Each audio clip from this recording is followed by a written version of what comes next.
Good afternoon and welcome to the OOH-RAH Report. I am your host, Anthony Kevrat, and today we are talking about AEW Dynaimite New Year's Smash Night 2. So, Night 1 was really something that they really needed to follow up well. And a little bit of a spoiler, I don't think they really exceeded Night 1, but I do think they did a good job overall. The show opens up with Eddie Kingston versus Pac, and this from the get-go is just a fight. These two guys have a lot of history against one another, going back to actually before the pandemic. So to see these two finally clash was fun, and it is just a brawl. You know, Eddie's doing his normal style, just beating the crap out of people, and Pac has none of it. And yeah, of course, you have Butcher, Blade, and Phoenix and Pentagon on the outside. They don't really do much in this match. It's mostly just the two guys in the ring, and, Pac just gets up the upper hand at a point, and then that's it. Just beats the piss out of Kingston, and it's a good fight. It's a great way to open the show, I think, to just see this nice brawl that's been building up for a while. And, yeah, Pac wins, and Kingston rolls out, Pac celebrating, and then Lance Archer comes out.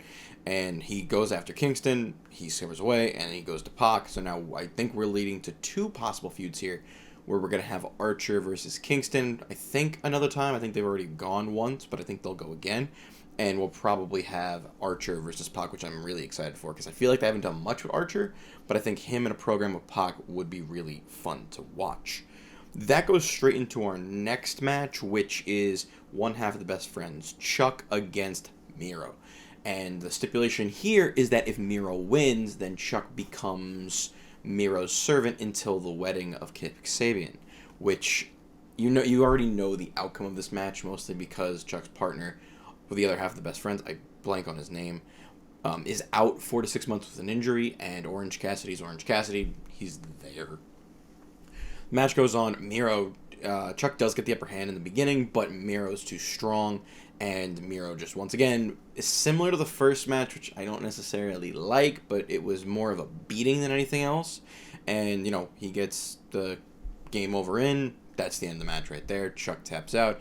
Basically, Miro just drags him away from the ring, and Orange Cassidy stands there alone, which indicates that after the wedding, because of course, it's AEW's first wrestling wedding. If it actually goes off without a hitch, I will be surprised. But I don't think so. I think Cassidy and Chuck Taylor and the best friends, and Orange Cassidy will get involved somehow in that, and then we'll probably go on from there. But until the wedding, which is Beach Bash or Beach Brawl, I forget the actual term for it. They can't call it Bash at the Beach, but even though they did, but I think it's Beach Bash. That the wedding is then, so we're gonna get that. But we are probably gonna get Cassidy and Miro, which I am ready for. I think that's a great matchup on paper, and if Cassidy could Miro was gonna get pissed with Cassidy, it's gonna be a very good feud between those two. We go backstage to a segment with the Dark Order, basically saying all you really need to take from this is that, okay, we're all together now and we're all family. Especially after the loss of our leader. We are stronger than ever, and everything we do is for his honor. And then, they're like, and we're going to get Adam Page to join the group. And I'm really excited because the Page does say that he will give them the ultimatum after a match next week, which I'm looking forward to. Then we have the Inner Circle's New Year resolutions. It's a funny segment. Go find it if you haven't seen it already. This really just boils down to them announcing that there's going to be a 3-way tag team match to determine who faces the tag team champions, and I like it. I already could tell who's going to win. It's going to be Jericho and MJF, because I feel like they're building MJF to take the Inner Circle from Jericho, which will turn Jericho face in the process, which I like. But I'm excited. The segment was a bit fun, and I'm really looking forward to that 3-way tag match next week. And right after that, we get the next match that we have up. I actually skipped one, being that we get Kenny Omega and the Elite against the Varsity Blondes and a friend. I forget his name. But this match, you really just need to know is that it's not the Bucks. It's the Good Brothers it's the Impact World Tag Team Champions, the Good Brothers. And they, once again, great match. It's Kenny and Anderson and Gallows. It's those guys on paper. The Varsity Blondes are really solid as well, and it's a really good match. Kenny Omega have a good match with a broomstick, so it doesn't surprise me. And yeah, basically all you need to know is the end of this match, everybody comes to blows at the end. Moxley comes out, of course. And at the end, the Bucks get super kicked by the Lucha Brothers, who came out earlier to kind of fend off, like to split Moxley and Omega up. Interesting note I have here. I don't think that the Bucks are going to be the good guys in this feud. I think this will lead to probably. I'm trying to think because I need in my head. I think the Bullet Club will be one. The Bucks, Gallows, Anderson, and Omega. Like that will be your unit. But how we get there, I'm interested to see because I have a feeling that that they're going to use Moxley and the Lucha Brothers right now. But I don't know how that's going to play out. The problem with me is, like, I'm thinking there's no one really to help Moxley. He's a lone wolf in AEW. And unless you get a stroke of God by getting, the Shield back together, which is just a dream. It is more than a dream. You need to be high for that to be a reality. You need to go another dimension for that to be a reality. But I do think that at some point we're going to get the full club against Moxley and probably a pack of other guys. I'm thinking in maybe Pac and the Lucha Brothers. Like, you'll take the best guys. You'll get Pac, the Lucha Brothers, maybe Page, something like that, down the road. But right now, I think they're just trying to plug Hard to Kill, which is the next Impact pay-per-view where Omega and the Good Brothers are fighting. So that's probably what that was for. But I did like the match, and I do like the whole shenanigan afterward. I'm just really looking forward to see how they get, all of Bullet Club together at some point. So after that, we get a segment of the waiting room with Britt Baker. It's her talk show, which is clever, and I do like the setting and everything. And once again, there's a few. This is where my gripes really start to come in with the show, is that the segment's good. She has Cody as her guest. Before they even say anything to Cody, besides, "Hey, congratulations on your new show that we're plugging every week, and congrats on the baby," but then they bring in, let me look her name because I keep forgetting it, Jay Conti, who it keeps coming in and is like, well, me and Shaq, and I am this. Once this was like formally done, I was tired of it. And we had Shaq on AEW television already. And what are you trying to do? Are you building a match between Shaq and Cody? Because I'm telling you right now, that's not a good match. It's not. It wasn't. Shaq hasn't been able to. He's had, I think, 2 major appearances in a North American wrestling company.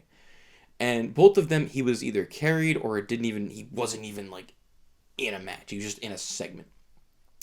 He's not getting in the ring. And I don't think he'll do well in the ring, to be honest. So unless you have a Shaq proxy, and yeah, I get right now that's Jay Conti, but I also think is like, you're building this between Brandy and Jay Conti. Brandy's not fighting for a while. And yes, they do kind of fix this by having Red Velvet be the proxy for Brandy for obvious reasons, because Brandy can't go because she is pregnant, which is fully respectable. I wouldn't ask her to fight it while she's with child. I get that. And having Red Velvet do it is okay, but I'm not looking forward to the end of this feud because I don't like celebrity involvement can be good. I said it last week when I talked about Snoop Dogg's appearance on New Year's Smash at night 1. It's good, but it didn't overstep the boundaries. You have been building up the Shaq-Cody feud thing for a while, and I'm not looking forward to it, and I'm not excited about it at all. And yes, we're probably going to get, Jay versus Red Velvet. I'll watch it. I'll enjoy it.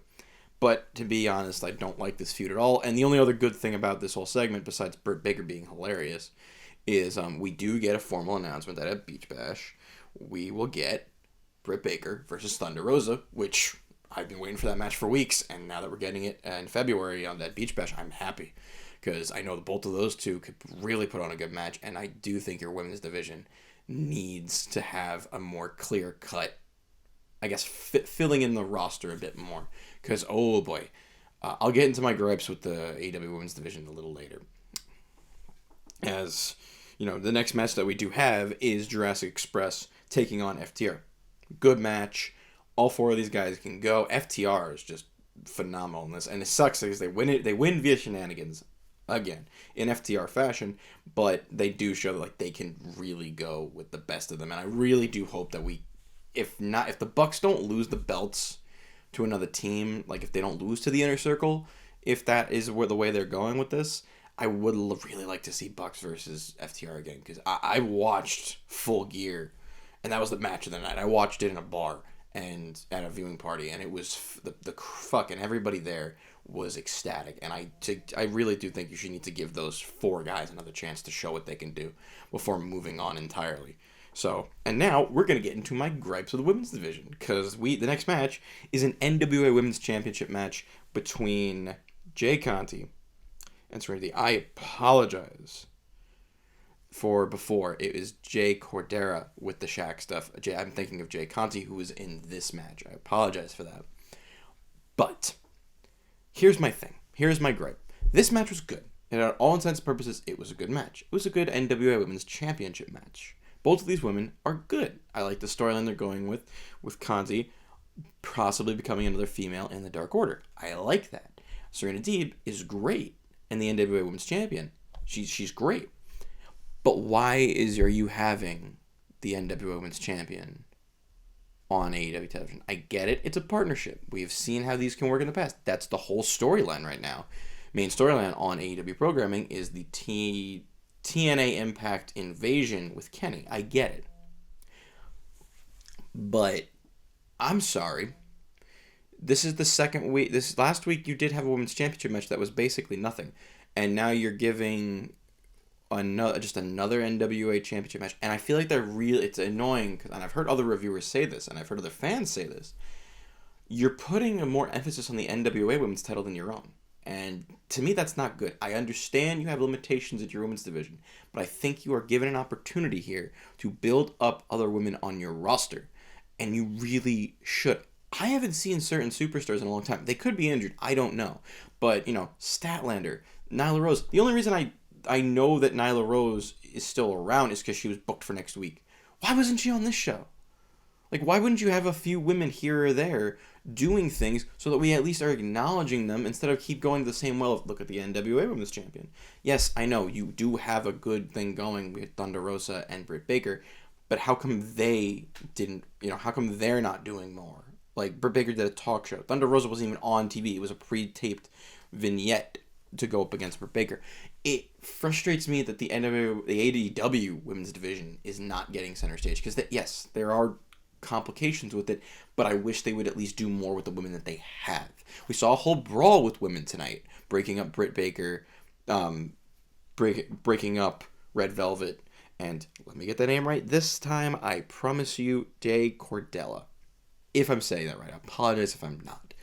But you had all of them do that. Why couldn't you have any of them in a match? Even if it's an 8-man and you're doing nothing with it, just do something. Like, I know, they don't really want to put matches on that are filler, but to me, it wouldn't have been filler. It would have been development, but I digress. So after that, we do get the main event. The Machine, Brian Cage versus Darby Allin. And I had my gripes with this match last week, and they're still there. But this match was really good. These two guys put on the match that you knew that they were capable of, and I was very happy with. Darby was relentless. He was getting the piss beat out of him, and he still kept going. Brian Cage is a fucking monster, and I love it. But he didn't win. Darby won, and this was via shenanigans, which I am partially okay with. I'll explain in a moment.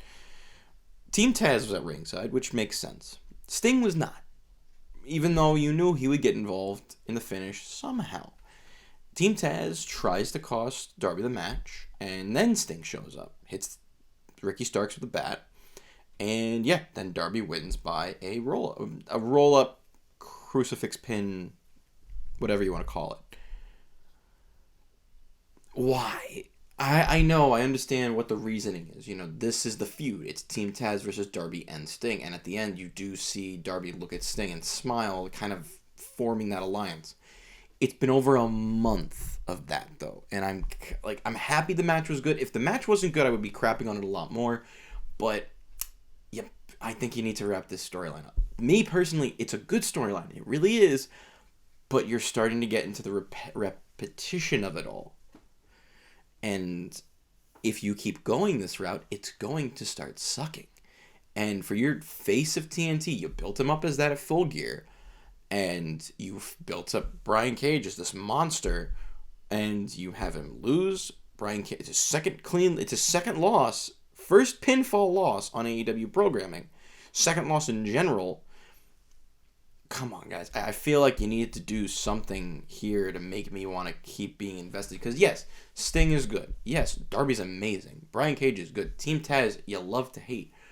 But I need something else to keep me going here. And I don't know if you guys can do that. Maybe you will do something different next week. And maybe you'll actually have Sting and Darby finally form an alliance. And we'll get a tag match between Ricky Starks. Because Sting's going to fight at some point. I won't like it, but he'll fight at some point.